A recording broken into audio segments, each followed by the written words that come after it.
Welcome to my channel. आज की इस वीडियो में हम chapter a truly beautiful mind की एक्सप्लेनेशन करेंगे। तो चलिए अपना चैप्टर शुरू करते हैं। ये चैप्टर फ्रेंड्स एल्बर्ट आइंस्टाइन पे बेस्ड है। तो चलिए अब अपना आगे का पढ़ते हैं। Albert Einstein was born on 14 March 1879। ये 14 मार्च 1879 में इनका जन्म हुआ था। In the Germany city of Ulm, ये एक जर्मनी की सिटी है अल्म, इसमें इनका जन्म हुआ था। Without any indication that he was destined for greatness, हम इसे बिना शक के कह सकते हैं कि वो एक बहुत ही बड़े आदमी थे, बहुत जीनियस थे। On the contrary his mother thought Albert was a freak. Freak का क्या मतलब है? Word use disapprovingly to talk about a person who is unusual and does not behave or look like others. Albert Einstein की mother उन्हें कहती थी कि तुम लोगों से अलग हो, नॉर्मल लोगों से अलग हो, डिफरेंट हो। एट द एज ऑफ 2.5 यानी 2.5 साल की उम्र में Einstein still was not talking. ये 2.5 साल की उम्र में भी नहीं बोल पा रहे थे। When he finally did learn to speak, he uttered everything twice. और जब इन्होंने बोलना सीखा तब ये हर चीज़ को डबल करके बोलते थे, यानी अटर्ड यानी बीच डबल कोई भी शब्द बोलते थे, ऐसे 2 बार बोलते थे एक ही शब्द को। Einstein did not know what to tell what to do with other children and his playmates called him brother boring. Einstein नहीं जानते थे कि उन्हें दूसरे बच्चों के साथ कैसा बिहेव करना चाहिए, और जो उनके मेट्स थे यानी जो उनके खेलने वाले साथी थे वो उन्हें बोलते थे brother boring. So the youngster played by himself much of the time. He specially loved mechanical toys. उन्हें कोई बच्चे जैसे खिलौने नहीं अच्छे लगते थे, उन्हें मैकेनिकल टॉयज़ अच्छे लगते थे, मशीनरी वगैरह टाइप के। Looking at his new born sister Maaza, he is said to have said, fine, but where are her wheels? उन्होंने जब अपनी नई जन्मी हुई बहन को देखा जिसका नाम माजा था, उसे बोलते देखते ही उन्होंने कहा, अच्छी बात, अच्छा है, लेकिन इसके व्हील्स कहाँ हैं? पैरों को उन्होंने यानी व्हील्स कह दिया, मतलब पैर तो होंगे लेकिन उन्होंने कहा व्हील्स कहाँ हैं? वो मशीनरी वगैरह में व्हील्स इस टाइप के वर्ड्स होते हैं, तो उन्होंने कहा व्हील्स कहाँ हैं इसके? A headmaster once told his father that what Einstein chose as a profession wouldn't matter because he will never have a success at anything. एक बार तो उनके हेडमास्टर ने भी उनके पिता से कह दिया था कि आइंस्टाइन का जो भी प्रोफेशन है वो कोई मैटर नहीं करता है, कोई भी उसका मतलब नहीं है, क्योंकि आइंस्टाइन को कभी सक्सेस मिल ही नहीं पाएगी। Einstein began learning to play the violin at the age of 6। इन्होंने 6 साल की उम्र में वायलिन बजाना सीख लिया था। Because his mother wanted him to, क्योंकि उनकी माँ भी ऐसा चाहती थी। He later became a gifted amateur violinist, फिर वो बहुत अच्छे वायलिनिस्ट भी बन गए। Maintaining this skill throughout his life, उन्होंने ये स्किल अपने पूरे जीवन भर अपने साथ रखी। एमेच्योर का मतलब होता है शौकीन। Personal enjoy, doing something for personal enjoyment rather than as a profession. किसी प्रोफेशन की तरह नहीं, जॉब की तरह नहीं, उन्होंने अपने मज़े के लिए इसे अपना प्रोफेशन चुना, violin. But Albert Einstein was not a bad people, ये एक बैड इंसान नहीं थे। He went to high school in Munich, ये हाई स्कूल में कहाँ पढ़े थे? मुनीक में। Where Einstein's family had moved when he was 15 months old. जब वो 15 महीने के थे तभी वहाँ पर उनकी फैमिली आ गई थी मुनीक पर। And scored good marks in almost every subject, और हर सब्जेक्ट में लगभग बढ़िया ही मार्क्स आए थे, उनके अच्छे मार्क्स आए थे। Einstein hated the schools regimentation, उन्हें स्कूल रेजिमेंटेशन यानी डिसिप्लिन अच्छा नहीं लगता था स्कूल का। And often clashed with his teachers, और उनका कभी कभी अपने टीचर्स के साथ झगड़ा भी हो जाता था। एट द एज ऑफ 15 साल की उम्र में आइंस्टाइन फेल्ट सो स्टिफल्ड स्टिफल्ड का मतलब होता है सफोकेटेड, यानी वो सांस भी नहीं ले पाए थे। 15 साल की उम्र में उन्हें ऐसा लग रहा था कि वो सांस भी नहीं ले सकते हैं उस स्कूल में।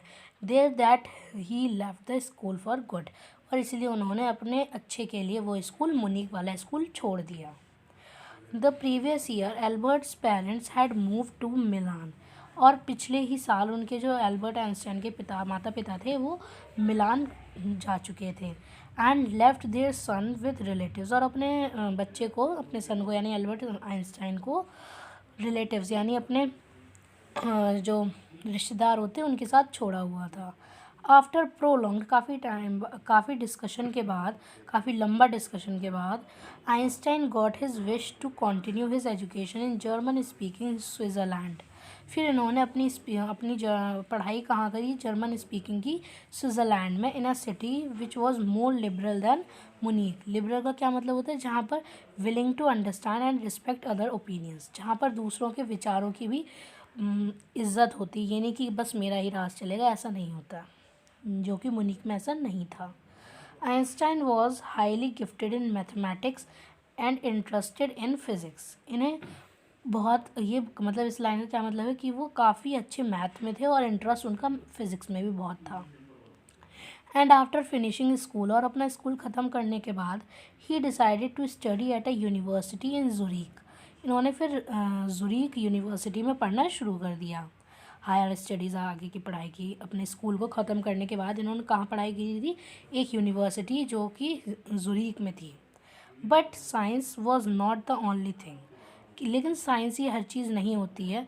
That appeal to the dashing young man with walrus माउस्टैच।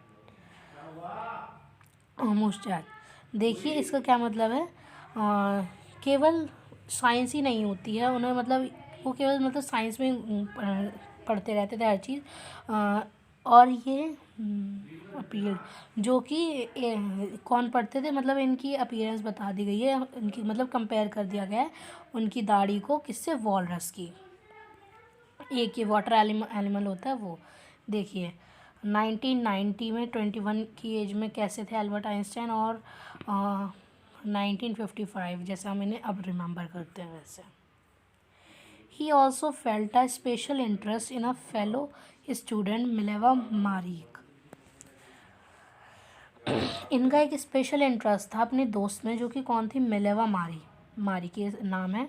Home he found to be a clever creature, जो कि उन्हें काफ़ी क्लेवर क्रिएचर लगती थी, चालाक लगती थी, चालाक जीव। This young Serb had come to Switzerland because this university in Zurich was one of the few in Europe where women could get degrees.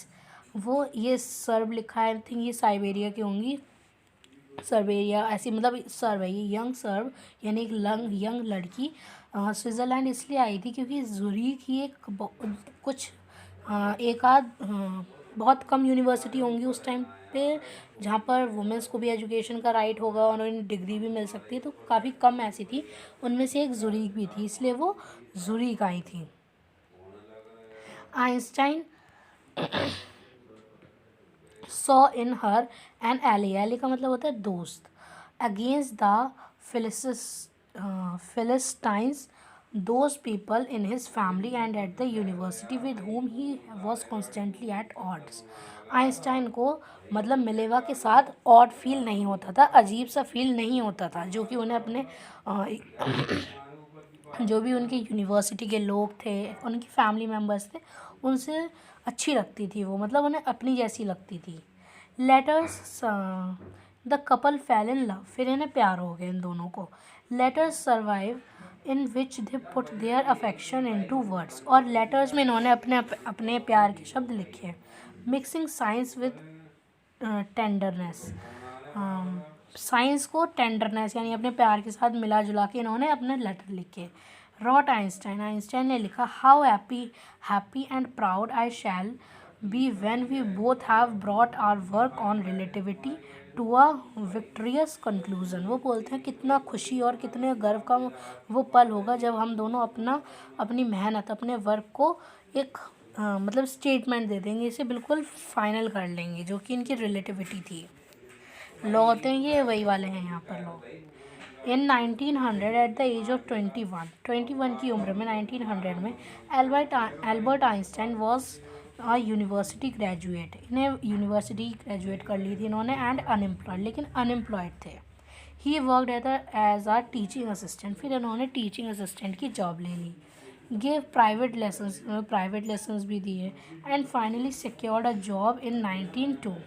और फिर फाइनली इन्हें 1902 में एक जॉब मिल गई as a technical expert in the patent office in Bern, जो कि इन्हें कहाँ मिली थी, पेटेंट ऑफिस में बर्न के। ये हम के आंसर वगैरह में भी आएगा आगे।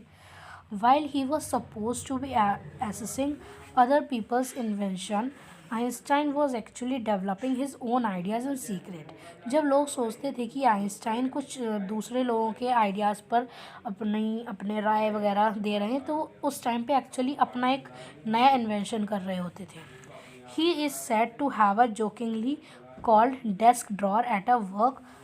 इन्हें लोग हंसी हंसी में डेस्क ड्रॉर, जब ये डेस्क ड्रॉर पर बैठे होते थे तो इन्हें वो इनका जो डेस्क था जिस पे बैठते थे उसे ब्यूरो ऑफ थियोरेटिकल फिजिक्स कह दिया जाता था। One of the famous papers in 1905 was Einstein's special theory of relativity. 1905 का जो फेमस पेपर रहे हैं वो आइंस्टाइन की स्पेशल थ्योरी ऑफ रिलेटिविटी पे बेस्ड थे। According to which time and distance are not absolute, जिसमें बताया गया था कि टाइम और डिस्टेंस एब्सोल्यूट नहीं है, इक्वल वगैरह नहीं है।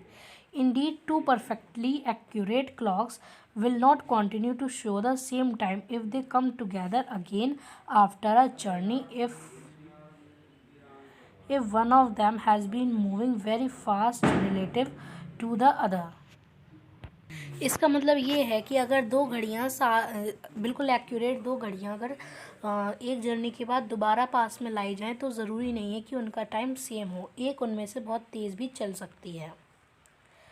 इसी तरह से इनका ये जो पूरी स्टेटमेंट है इसका यही मतलब आ रहा है इसमें से निकल के। इन्होंने फॉर्मूला दिया है, देखते हैं। From this followed the world's most famous formula which describes the relationship between mass and energy.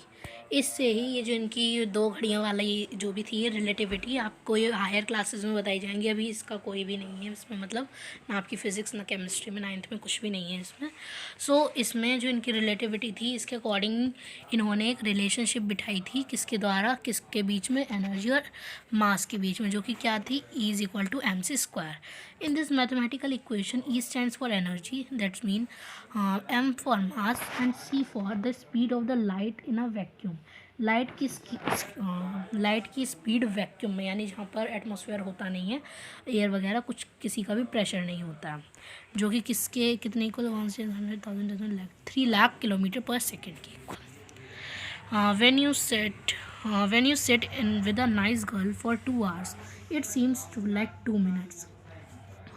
When you sit on a hot stove for 2 minutes, it seems like 2 hours। that relativity के लिए इन्होंने क्या बताया कि अगर तुम एक अच्छी लड़की के साथ बैठे हो 2 घंटे तक तो तुम्हें लगा कि अरे मैं तो बस 2 मिनट ही बैठा, लेकिन अगर तुम गर्म स्टोव के ऊपर बैठोगे 2 मिनट तो ऐसा लगेगा कि मैं 2 घंटे के लिए बैठ गया। यही रिलेटिविटी है। अब आप समझ लीजिए इससे इन्होंने क्या बताया है। रिलेटिविटी, अच्छे के साथ में हमें टाइम कम लगता है और बुरे के साथ में हमें टाइम बहुत ज़्यादा लगता है, चाहे बहुत कम भी हो। While Einstein was solving the most difficult problem in physics, his private life was unraveling। जब आइंस्टाइन अपनी फिज़िक्स की सबसे डिफ़िकल्ट प्रॉब्लम है उसे सॉल्व कर रहे थे, तब उनकी जो प्राइवेट लाइफ थी उस टाइम पे अनरावलिंग यानी अनबैलेंस चल रही थी, अच्छी नहीं चल रही थी। Albert had wanted to marry Mileva right after finishing his studies. Albert Mileva से शादी करना चाहते थे जैसे ही उनकी स्टडीज़ ख़त्म हो तभी, लेकिन उनकी मदर इसके अगेंस्ट थी। She thought Mileva who was 3 years older than her son was too old for him. वो सोच रही थी कि जो मिलेवा मेरे लड़के से 3 साल बड़ी है, वो काफ़ी ज़्यादा ओल्ड है, बूढ़ी है, मतलब काफ़ी ज़्यादा बड़ी है मेरे लड़के से, एल्बर्ट आइंस्टाइन से काफ़ी बड़ी है। She was also bothered by Mileva's intelligence.